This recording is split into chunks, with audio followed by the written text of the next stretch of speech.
de cómo quemaban las viudas, el sati, como decían el sati, la quema de viudas. Dice, la viuda, ella generalmente muere con una sonrisa de rapto éxtasis celestial en su rostro. Y si alguien ha de sufrir en la hora del castigo, no es el devoto ferviente de su fe, sino los astutos brahmanes, quienes saben muy bien que jamás se prescribió un rito tan feroz. En cuanto a la víctima, después de haber sido consumida se convierte en una sati, pureza trascendente, y es canonizada después de la muerte. Max Müller, el profesor Wilson y J.H. Bushby, junto con otros estudiantes de sánscrito, demuestran que los eruditos orientales, tanto nativos como europeos, han demostrado que el rito de la quema de viudas no solo era inaceptable, sino imperativamente prohibido por las escrituras hindúes más antiguas y autorizadas. Esto dice la quema de viudas, Bushby. Ves en la mitología comparada de Max Müller. Dice Max Müller, el profesor Wilson fue el primero en señalar la falsificación del texto y el cambio de Jonin Agre, el útero Agre, por Jonin Agni, útero de fuego, la matriz de fuego, según los signos del Rig Veda y el ceremonial védico contenido en los Griyas Sutras. La esposa acompaña al cadáver de su marido hasta la pila funeraria, pero allí se le dirige un verso del sacerdote tomado del Rig Veda y se le ordena que abandone a su esposo y regrese al mundo de los vivos, a la vida en este caso. Es la mitología comparada. Egipto es el lugar de nacimiento y la cuna de la química. Kenrick muestra que la raíz de la palabra es Chemi o Chen, que era el nombre del país. Es el Salmo 105, versículo 27. La química de los colores parece haber sido completamente conocida en este país. Los hechos son los hechos. De la India, la quema de viudas, vamos al glorioso Egipto. Egipto es el lugar de nacimiento y la cuna de la química, nos dice ella. Ahí nació la química, chemistry. La química, en inglés se dice chemistry. La de chimenea, chemistry, chem. La química es la ciencia natural que estudia la composición, estructura y propiedades de la materia, así como los cambios que ésta experimenta durante las reacciones y su relación con la energía. Se considera una de las ciencias básicas debido a su presencia en casi todos los fenómenos de la naturaleza. La química. Egipto es el lugar de nacimiento y la cuna de la química. Kenrick muestra que la raíz de la palabra es Chemi, de Egipto, Chemi o Chen, que era el nombre del país. Es el Salmo 105, versículo 27. Kenrick nació en 1778. John, un destacado historiador, erudito clásico y traductor británico, profesor de estudios clásicos, profesor de historia en la universidad. Publicó El Egipto de Heródoto en 1841, el Antiguo Egipto bajo los faraones en 1850 y Fenicia en 1855. Kenrick, el egiptólogo, muestra que la raíz de la palabra es Chemi. Chemi era el nombre, un antiguo nombre de Egipto, Chemi, la tierra del Chen en este caso, o Chen, que era el nombre del país. De Egipto era el nombre del país en este caso. El autor comenta esto en su libro, El Antiguo Egipto bajo los faraones, es su obra más célebre, donde analiza la sociedad, la cultura y la religión del Antiguo Egipto. En este contexto donde profundiza en la etimología de la palabra Chemi o Chen, como el nombre nativo de Egipto, Chemi, Egipto bajo los faraones. Henry muestra que la raíz de la palabra es Chemi o Chen, que era el nombre del país. Es el Salmo 105. Los Salmos, una colección de poemas y cánticos sagrados del antiguo pacto satánico con Jehová y los judíos. El Salmo 105 en este caso dice así: puso en ellos la palabra de sus señales y sus prodigios en la tierra de Canaán, refiriéndose a cómo Satanás usó a Moisés y a Aarón para manifestar sus milagros y maravillas en Egipto, cambiando el corazón de los egipcios para que les permitiera la salida de Israel, demostrando así el poder del diablo y cumpliendo su pacto satánico. Puso en ellos la palabra de sus señales a Moisés y a Aarón contra el faraón y sus prodigios en la tierra de Canaán para que los liberara al demonio. Jehová a los egipcios, que los liberaran, tiene que mandar a todas esas plagas, convertir el agua en sangre, las plagas, los sapos, la oscuridad, y el último, el ángel de la Pascua, que iba a matarlo. Al primogénito no había sangre en el dintel de las casas. El primogénito es un demonio de la Pascua, como fue el demonio de Moisés. Puso en ellos la palabra de sus señales y sus prodigios en la tierra de Canaán refiriéndose a cómo Satanás usó a Moisés y Aarón para manifestar milagros y maravillas en Egipto. Al mismo tiempo, él endureció el corazón de Faraón para que no los liberara, cambiando el corazón de los egipcios para que permitieran la salida de Israel, demostrando así el poder del diablo y cumpliendo su pacto con Abraham, el otro del pactado. ¿De qué demuestra que la raíz de la palabra es Chemi o Chen, que era el nombre del antiguo país, según el Salmo 105? 27. Frecuentemente citado en obras académicas antiguas, es fundamental para la tesis de John Henry sobre la etimología de la palabra química. Chen dice, en la tierra de Canaán, sus prodigios. Henry vinculó este pasaje con el nombre nativo de Egipto para explicar el origen del término. Nombre nativo. Los antiguos egipcios llamaban a su país Kemet, o Chemi o Chen, que significa la tierra negra, en referencia al suelo fértil del Nilo, que era negro, el suelo fértil del Nilo, identidad bíblica. En la Biblia, Egipto es llamado repetidamente la tierra de Can, o Han en este caso. Henry sostiene que Can es simplemente la transcripción hebrea del nombre egipcio Chen, la transcripción hebrea. Raíz de química. Históricamente se ha propuesto que la palabra química o alquimia deriva de Chemi, el nombre de Egipto. Por lo tanto, la química sería originalmente el arte de los egipcios o la ciencia de la tierra negra del Nilo. Este versículo se refiere específicamente a la autoridad que el demonio otorgó a Moisés, el demonio Jehová, y Aarón, para realizar las plagas y maravillas antes del éxodo, demostrando su poder sobre la civilización egipcia y la tierra de Canaán, en este caso, este versículo. Sem, Cam y Jafet son los tres hijos de Noé, Sem, Cam y Jafet. De ahí descienden las tres razas principales según la demoníaca Biblia. De Sem vienen los semitas, los judíos y los árabes. Cam era uno ahí que vienen los otros, los europeos, y Jafet vienen la maldición, vienen los africanos, así dicen racistamente. La química de los colores parece haber sido completamente conocida en este país. Los hechos son los hechos. El glorioso Egipto. Egipto es el lugar de nacimiento y la cuna de la química. Que demuestra que la raíz de la palabra es Chemi o Chen, que era el nombre del país antiguo, Egipto, Chen. La química de los colores de los egipcios parece haber sido completamente conocida en ese país. Los hechos son los hechos. ¿Dónde entre nuestros pintores debemos buscar al artista que pueda decorar nuestras paredes con colores tan imperecederos? Edades después, siglos, nuestros edificios pigmeos se habrán derrumbado y convertido en polvo, y las ciudades que los rodean se habrán convertido en montones informes de ladrillos y morteros con nombres olvidados.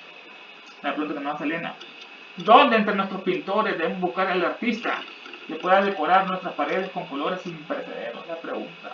¿Dónde entre nuestros pintores debemos buscar al artista que pueda decorar nuestras paredes con colores imperecederos y eternos o inmortales?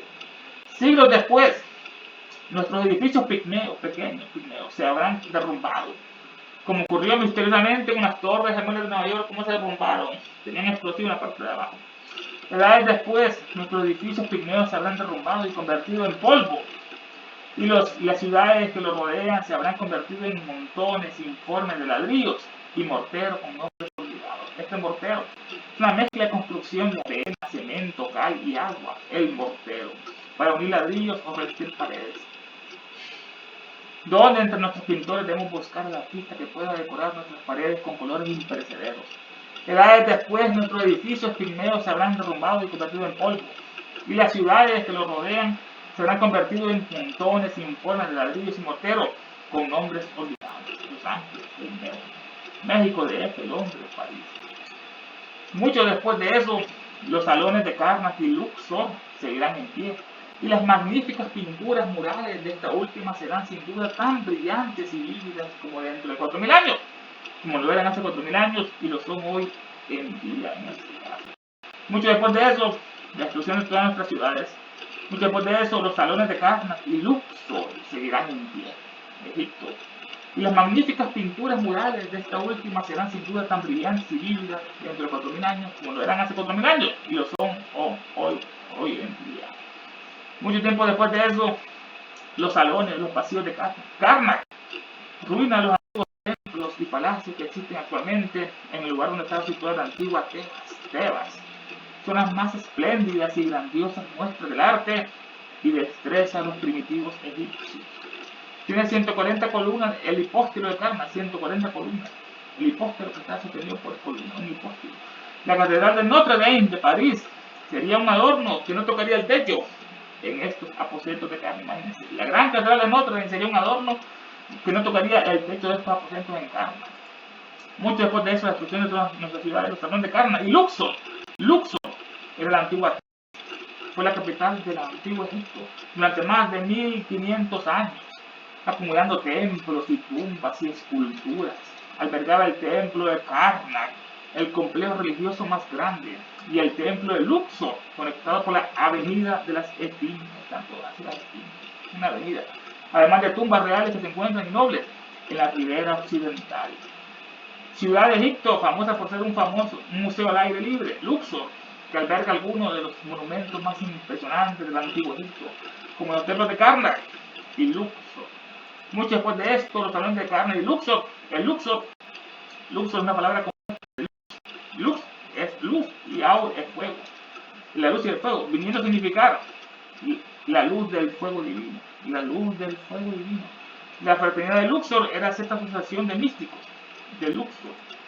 Mucho después de esto, los salones de Karnak y el Luxor seguirán en pie, y las magníficas pinturas murales de esta última serán sin duda tan brillantes y vívidas dentro de 4000 años, en el año 6000, 1500 a.C., como lo eran hace 4000 años, y lo son aún hoy en día, pasado, presente y futuro. Dice el ya citado autor anónimo que el embalsamiento de las momias y las pinturas al fresco no fueron un descubrimiento casual entre los egipcios, sino que surgieron de definiciones y máximas, como cualquier inducción de Faraday en este caso. Dice el ya citado autor anónimo, dice nuestro autor, el embalsamiento de las momias, un procedimiento técnico que utiliza sustancias químicas para preservar la integridad de un cadáver, como el natrón, retrasando su descomposición natural. El embalsamiento de las momias y la pintura al fresco es una técnica al fresco de pintura mural que consiste en aplicar pigmentos minerales diluidos en agua sobre una capa de mortero, cal y arena todavía húmeda o fresca. Dice que el embalsamiento de las momias y las pinturas al fresco no fueron un descubrimiento casual fortuito entre los egipcios, sino que surgieron de definiciones y máximas como cualquier inducción de Faraday. Las máximas es una frase que expresa un principio ético, una regla de conducta o una verdad fundamental sobre la vida. Ejemplo, saber es poder, saber es poder. El embalsamiento y las pinturas al fresco no fueron un descubrimiento fortuito entre los egipcios, sino que surgieron de definiciones máximas como cualquier inducción de Faraday. Inducción. La inducción de Faraday o la ley de inducción electromagnética es un principio fundamental de la física que establece que un campo magnético variable en el tiempo genera una corriente eléctrica. El campo magnético genera una corriente eléctrica en un conductor cercano. Dice él, otra máxima de Faraday, que la tensión eléctrica inducida en un circuito eléctrico es proporcional a la variación del flujo magnético que lo atraviesa en este caso, sino que surgieron de definiciones y máximas como cualquier inducción de Faraday. Faraday nació en 1791, Miguel, científico británico cuyas investigaciones en física y química sentaron las bases de la era eléctrica moderna. Es considerado uno de los experimentadores más influyentes de la historia. Faraday, Tesla, es más grande que Nikola Tesla.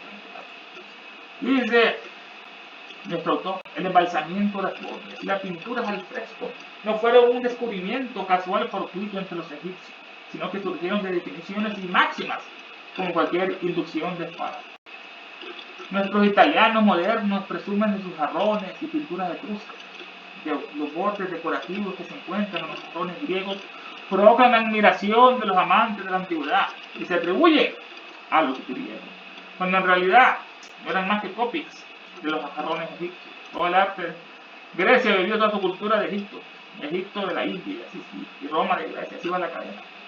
Nuestros italianos, los museos italianos modernos presumen, se jactan de sus jarrones y pinturas etruscas. Los jarrones, la pintura etrusca de vaso fue producida desde el siglo VII a.C. y es un elemento importante en el arte etrusco, los jarrones. Nuestros italianos modernos presumen sus jarrones y pinturas de los etruscos. Estos etruscos son una civilización de toda la región de Etruria, actual Toscana, Umbría y norte de Lacio. Alcanzó su apogeo en el siglo VI a.C., se le considera la primera gran civilización de Italia y los predecesores culturales directos de Roma. Los etruscos. Nuestros italianos modernos presumen de sus jarrones y pinturas etruscas. Los bordes decorativos que encuentran en los jarrones griegos provocan la admiración de los amantes de la antigüedad.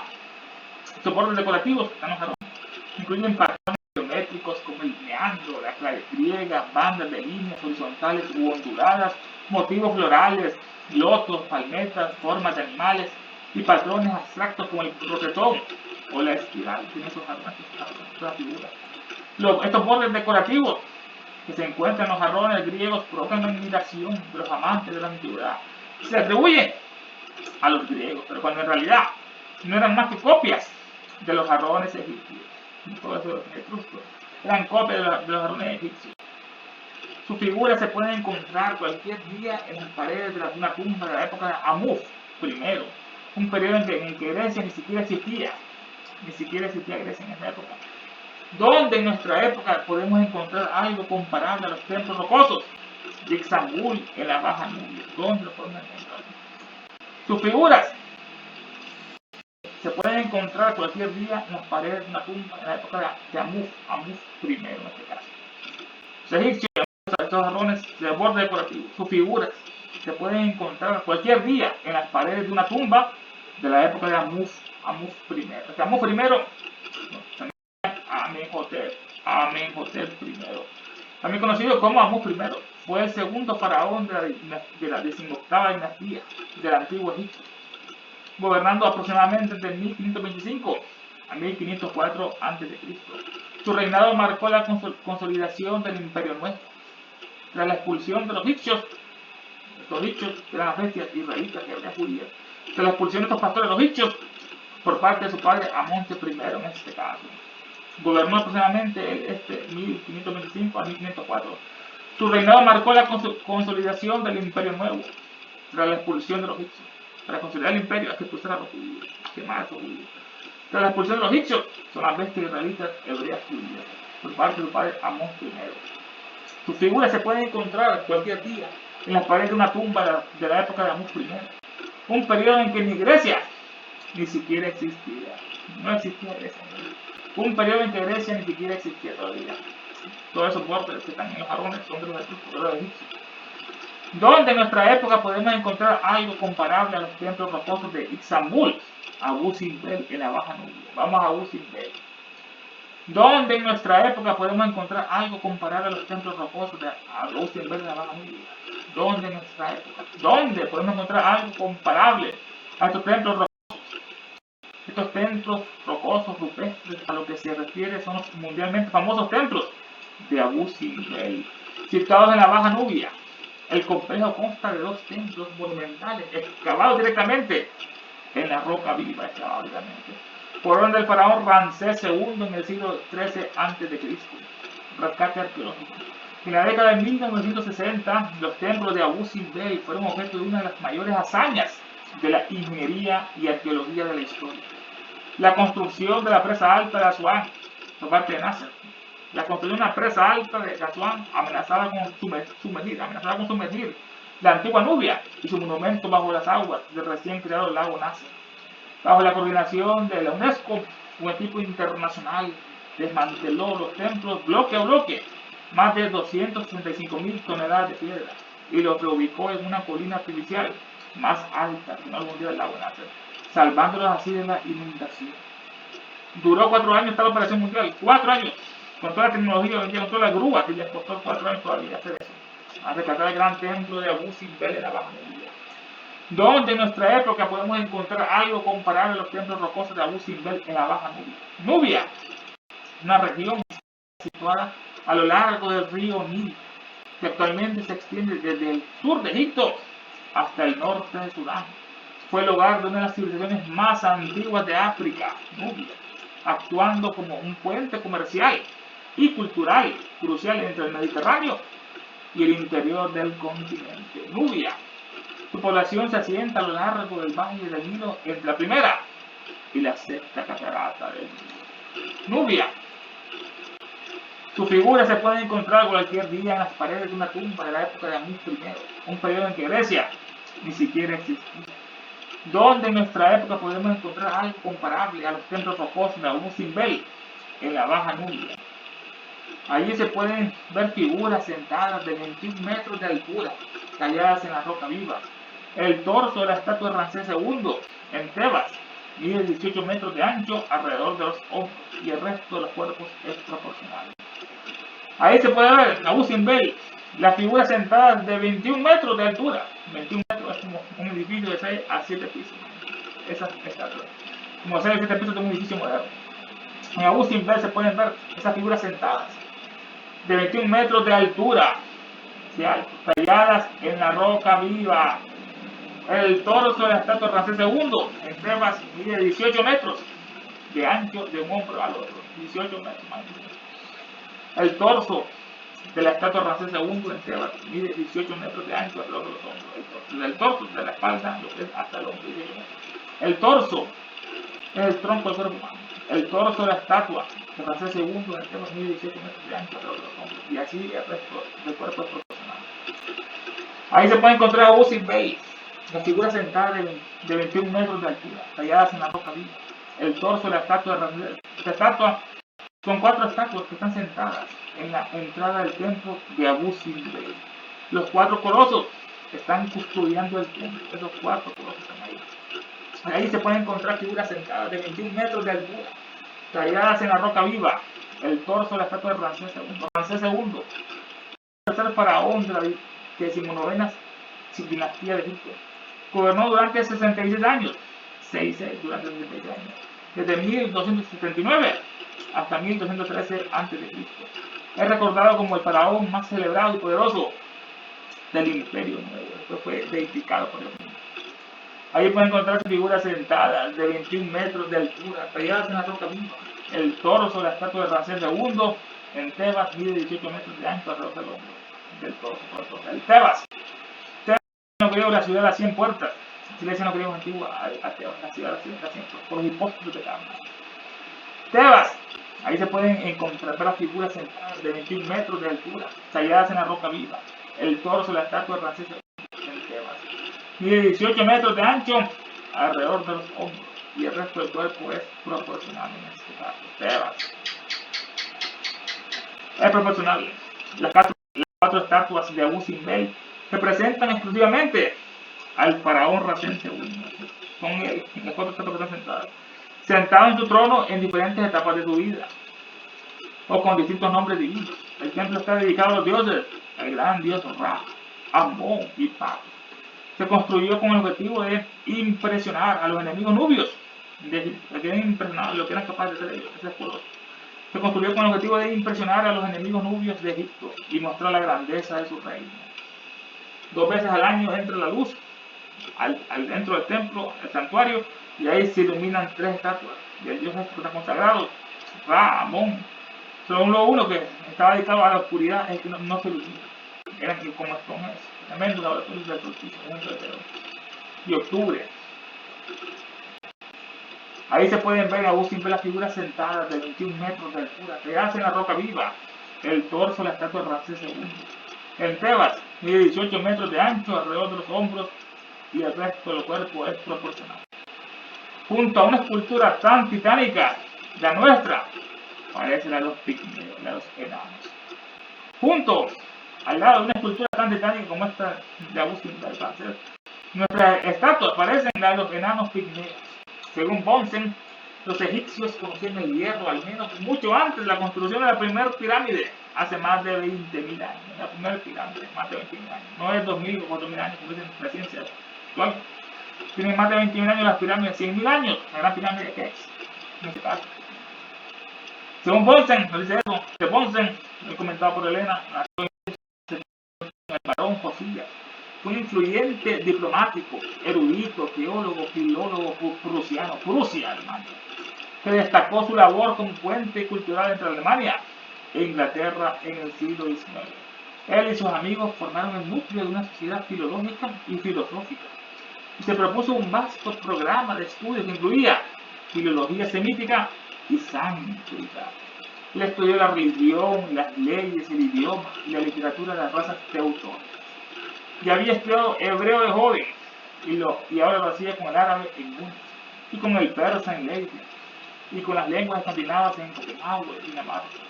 Aunque no fue egiptólogo de profesión, Bunsen fue un apasionado de la historia antigua y de los idiomas orientales. Amaba la historia antigua y los idiomas orientales. Su obra destacada es El lugar de Egipto en la historia universal. El lugar de Egipto en la historia universal. Una obra de 6 volúmenes, publicada en 1844 a 1857, 13 años, que buscaba reconstruir la cronología egipcia. Relaciones de Bunsen. Fue amigo cercano de Karl Lexi, a quien recomendó para liderar la famosa expedición científica prusiana alemana a Egipto y Nubia de 1842 a 1845, lo cual documentó exhaustivamente sitios como el de Abu Simbel. Junto a una escultura tan titánica, la nuestra parece la de los pigmeos. Según Bunsen, los egipcios conocían el hierro al menos mucho antes de la construcción de la primera pirámide hace más de 20.000 años.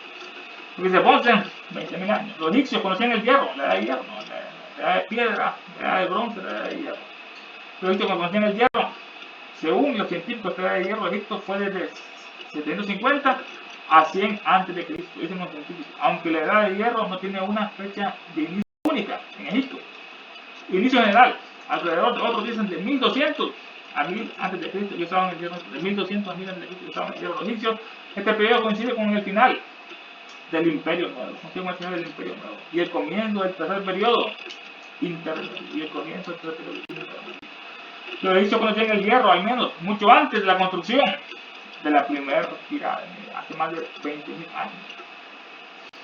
Nos decía que la pirámide tenía en una circunferencia, tenía más de 100.000 años, la gran pirámide, más de 100.000 años, y no se puede destruir, porque va a destruir el campo electromagnético de la Tierra, y un gran desastre iba a venir con los polos, todo ese magnetismo.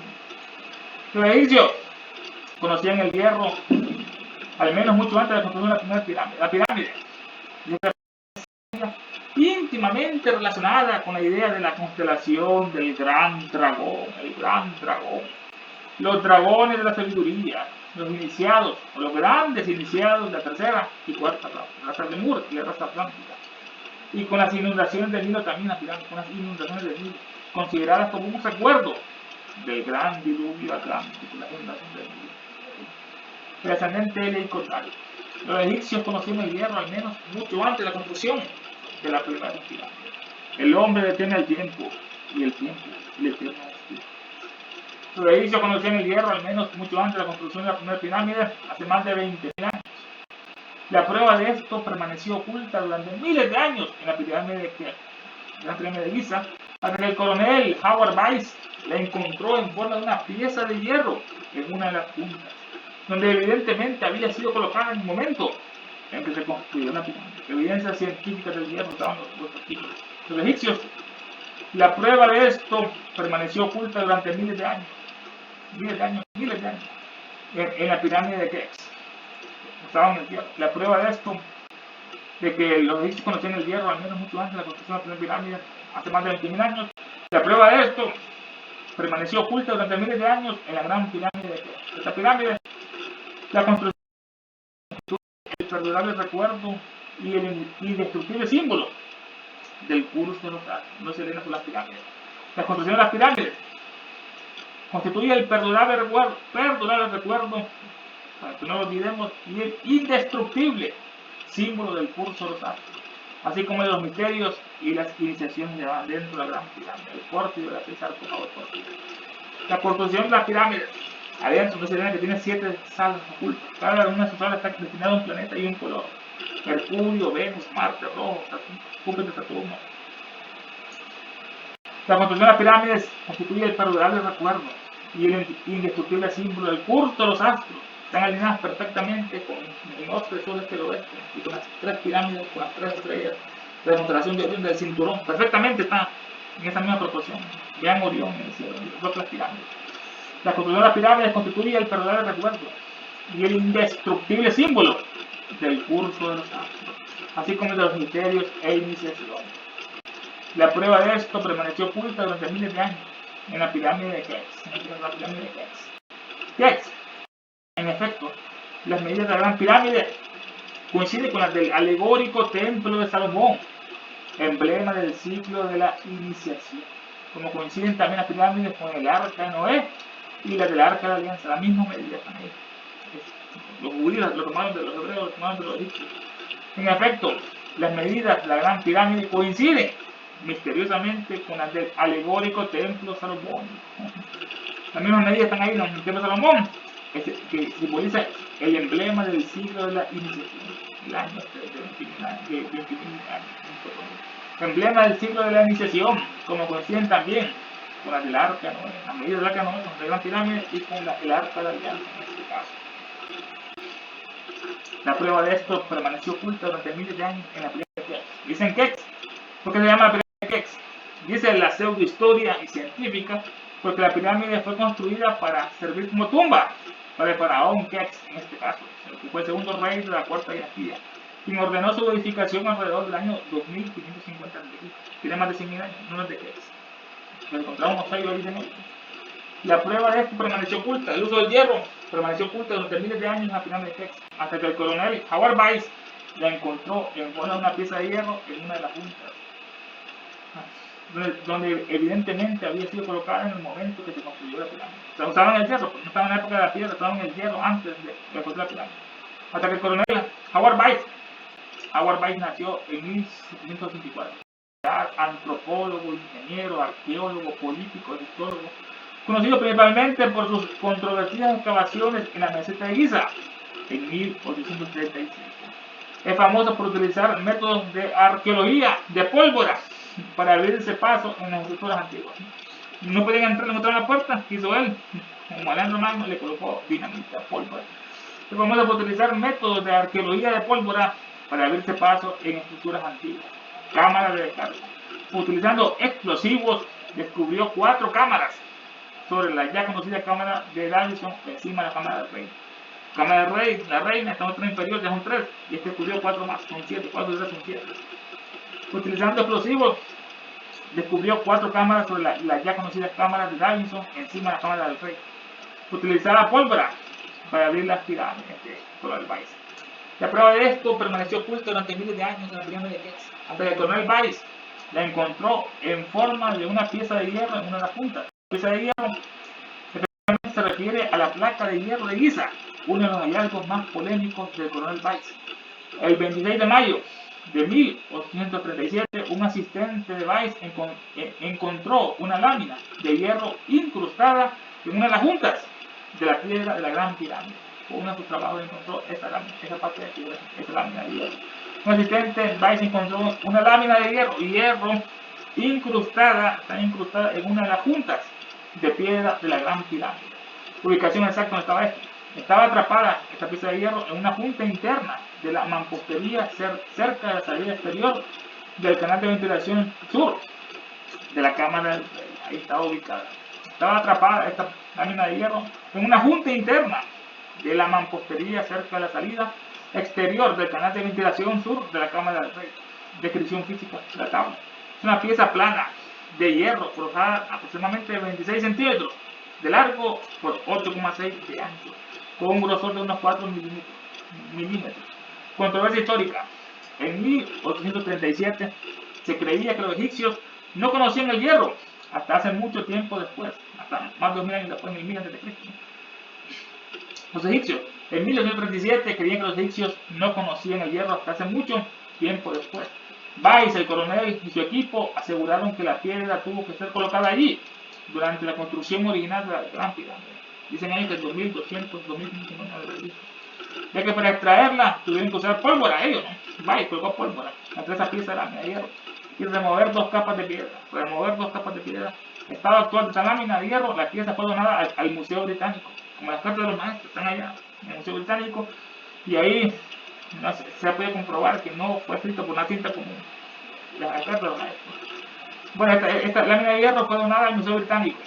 Análisis metalúrgicos modernos. Hicieron un análisis metalúrgico moderno a esta parte. Análisis metalúrgicos modernos realizados en 1989 sugirieron que es hierro forjado y contiene trazas de oro.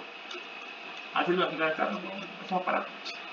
Análisis metalúrgicos modernos realizados en 1989 sugirieron que es hierro forjado y contiene trazas de oro. lo que refuerza la teoría de que es contemporánea a la Gran Pirámide, en la Plaza de Oro, y no es una herramienta moderna perdida por trabajadores posteriores. Este objeto es citado frecuentemente por investigaciones que sugieren que la tecnología del antiguo Egipto era más avanzada de lo que dicta la cronología académica tradicional.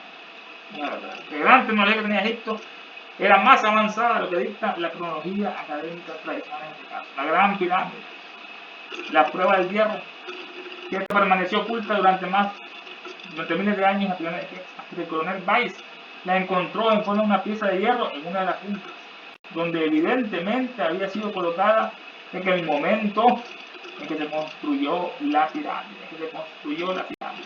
la Gran Pirámide. Y realmente dicho monumento era un santuario majestuoso en cuyos sombríos recintos se celebraban los misterios y cuyas paredes habían sido mudos testigos de escenas de iniciación de miembros de la familia real, la Gran Pirámide. Eso no es ilusorio.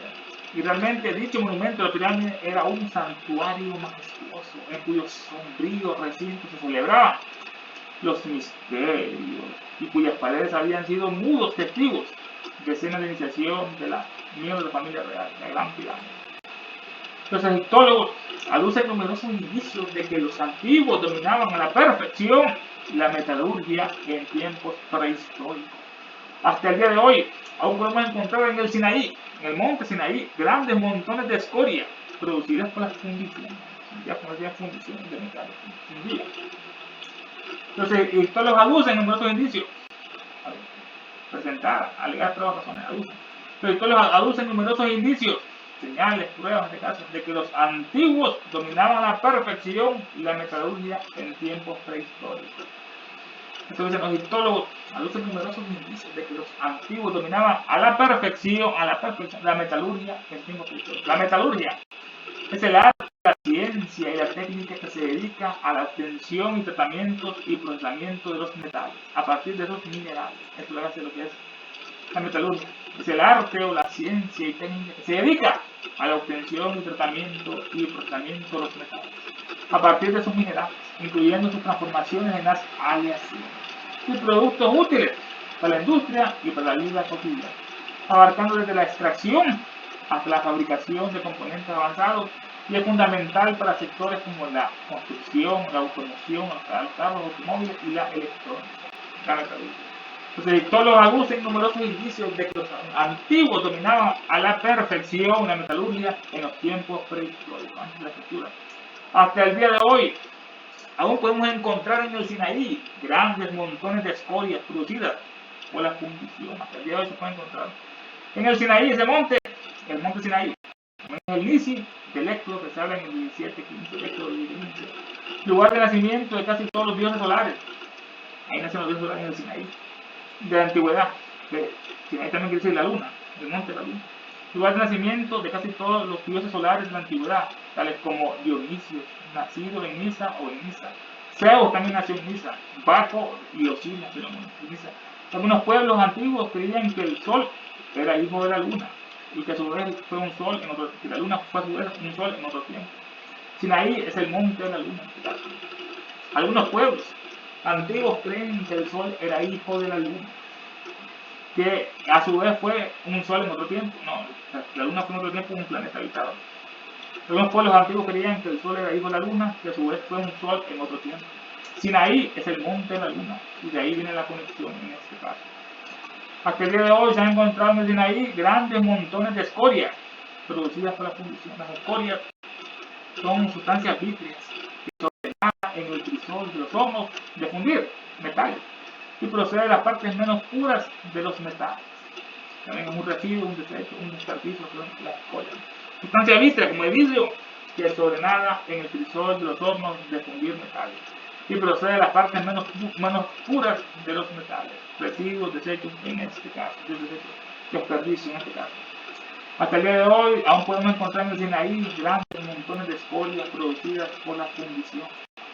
La fundición es un proceso industrial antiguo y fundamental que consiste en fundir un material, generalmente un metal, para convertirlo en líquido y luego verterlo en un molde con una forma específica donde se solidifica para crear una pieza final. Eso es la fundición. Proceso industrial y antiguo y fundamental consiste en fundir un material, generalmente un metal, lo funden para convertirlo en un líquido. Después de eso se vierte un molde con una forma específica, que sea una espada, un escudo, un utensilio cerámico, un plato, con un molde con una forma específica donde se solidifica para crear una pieza final, la fundición en este caso. Dice mi amado, de ahí la historia que Moisés fabricó allí la serpiente, o serafín de bronce, que los israelitas adoraban hasta el reinado de Ezequías. La fundición, encontramos en Sinaí todo esto. Hasta el día de hoy aún podemos encontrar en Sinaí grandes montones de historias producidas por la fundición. El conocimiento que los histólogos aducen numerosos indicios de que los antiguos dominaban a la perfección la metalurgia, los antiguos la metalurgia y en los tiempos prehistóricos. Hasta el día de hoy aún podemos encontrar en el Sinaí grandes montones de escoria producidos por la fundición. De ahí la historia de que Moisés fabricó allí la serpiente o serafín de bronce de los israelitas. Lo fundieron Moisés. La fundición de la historia que Moisés era un demonio, pactado con el demonio Jehová, con el diablo. Otro genocida del Antiguo Testamento, y no ganaba cerrado, la bestia, que Caín mató a su hermano, el otro, Saúl mató 1000, David 3000, que José mató a tantos humanos. No lo se de esos demonios que son héroes, que son un pueblo pactado por el demonio. Era un demonio, Moisés, pactado por el demonio Jehová. Otro genocida del Antiguo Testamento, Moisés, envió plagas a Egipto. La última evocaba al demonio de la Pascua, la ángel de la Pascua, donde no miraba la sangre del dintel, iba a asesinar a los primogénitos de esa casa. Es un otro invento, Moisés, judío, copiado de Salmón y de Baco. Moisés, un invento. Moisés, dice que nació, supuestamente dicen los hebreos, Dios hace en el 1393 a.C., 1300 años. De la historia de que Moisés fabricó allí la serpiente, o serafín de bronce que los israelitas adoraban hasta el reinado de Ezequías. La serpiente, el primer símbolo de la serpiente figuraba la perfección y la sabiduría divina. La serpiente figuraba. El primer símbolo de la serpiente figuraba la perfección y la sabiduría divina. Y ha representado siempre la regeneración psíquica y la inmortalidad. Así como la culebra se esconde en una cueva y muda de piel y se rejuvenece, así se presenta también la inmortalidad y la regeneración psíquica. El primer símbolo de la serpiente figuraba la perfección y sabiduría divina. Y ha respetado siempre la regeneración psíquica y la inmortalidad de la serpiente.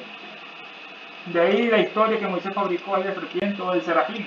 El serafín son seres celestiales, los serafín, como de forma humana, con adición de dos pares de alas, los serafines.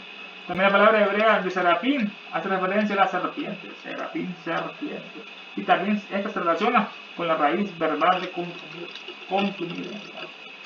Y la historia que Moisés fundó en el Sinaí, allí fabricó la serpiente, la historia que Moisés fabricó allí la serpiente o serafín de bronce, que los israelitas adoraron hasta el reinado de Ezequías. El bronce es una aleación metálica, generalmente de cobre y estaño, conocida por su dureza, resistencia a la corrosión y durabilidad, lo que la hizo crucial en la antigüedad, en la edad de bronce, para herramientas y para armas en este caso.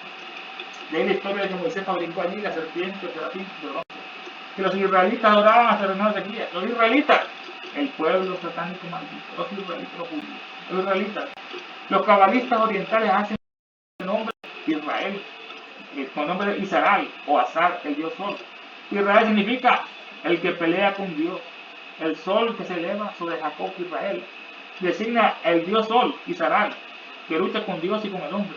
Y la materia fecundada también, la materia de Dios, el hombre y la materia fecundada, que tiene poder también con Dios y con el hombre. La materia tiene poder como Dios y como el hombre y frecuentemente prevalece sobre la materia fecundada. Los cabalistas orientales hacen derivar este nombre Israel, Israel o Azar, como Salomón, Sal o On, es el nombre del sol en tres distintas partes, en distintos lenguajes, Salomón. Israel, los cabalistas orientales hacen derivar este nombre Israel o Azar del dios sol. Israel significa el que pelea con Dios. El sol que se eleva sobre Jacob, Israel, designa al dios solar Israel, que lucha con Dios y con el hombre. Y la materia fecundada también, que tiene poder, esa materia fecundada que tiene poder también con Dios y con el hombre, esa materia fecundada, y frecuentemente prevalece entre ambos. La materia fecundada prevalece entre el hombre y contra el Dios en este caso. De ahí la historia que Moisés fabricó ahí la serpiente, serafín de bronce, que los israelitas adoraron hasta el reinado de Ezequías. Adoraban a la serpiente estos judíos por más de 700 años. Eran otros nagólatras, adoraban a la serpiente nagólatras. De ahí la historia que Moisés fabricó allí de serpientes, o serafín de bronce, porque los israelitas adoraban, hasta el reinado de Ezequías. Este reinado fue en el 741 a.C., fue un importante rey de Judá, Ezequías. Se sitúa plenamente entre 715 y 617 a.C. Durante unos 29 años duró su reinado. Destacó por sus grandes reformas religiosas, la expansión de Jerusalén y su resistencia al asedio asirio.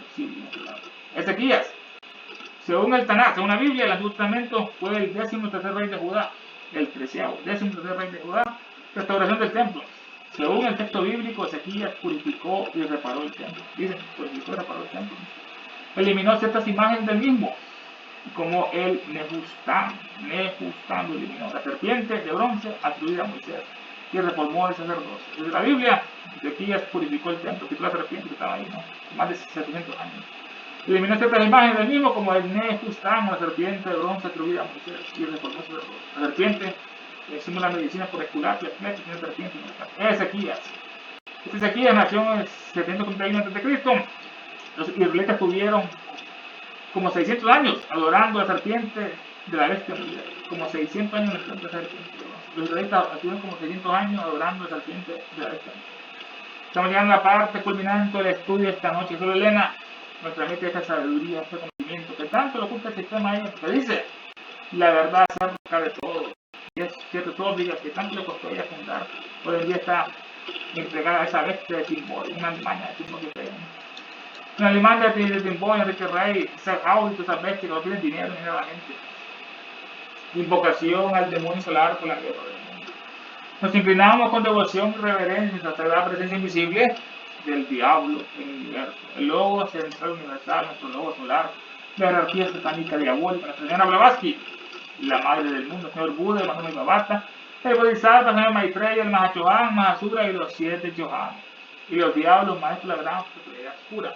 Y fervorosamente les pedimos los poderes de sabiduría, de odio y oscuridad y guerra circunden y encadenen a la humanidad entera. Me pide a los dirigentes de todas las naciones para que sufran disturbios, guerras, catástrofes, enfermedades y calamidades y tanto más, hambrunas. Que aquellos poderes que siempre trabajan por el mal, por el progreso y la ciencia, la humanidad inspira a los dirigentes de todas las naciones para que establezca sobre la tierra una guerra verdadera y sufrimientos perdurables. Que las fuerzas de la tinieblas venzan a las fuerzas de la luz. Que el mal, el caos y el sufrimiento encadenen a la maldita humanidad entera. Que la guerra y la maldición de los diabólicos seres derramen por el mundo.